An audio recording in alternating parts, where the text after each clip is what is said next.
కల్వకుంట్ల కవిత ఏమంటున్నది,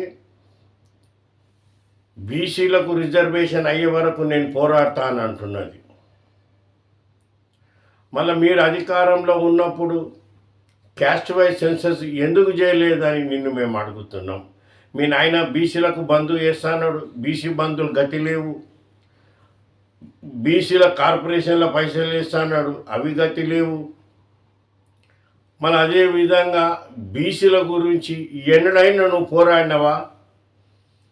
ఇవాళ అధికారం కోల్పోతే నీకు బీసీలు యాద వచ్చినారు. ఈ తెలంగాణ రాష్ట్రంలో 3000 చిల్లర బీసీ సంఘాలు ఉన్నాయమ్మా. నువ్వు అవసరం లేదు, మేము పోరాడుకుంటాం. ఇవాళ మీకు ఏం దొరకకుంటే బీసీలు పట్టుకొని బయటకు వస్తున్నావు. అది తెలంగాణలో ఒక సామెత ఉంది, మొగడు తెచ్చినాకనంట పతివర్త అయిందంట. అట్లా ఇవాళ మీ అధికారం కోల్పోయిన తర్వాత నీకు బీసీలు యాద వచ్చిరా.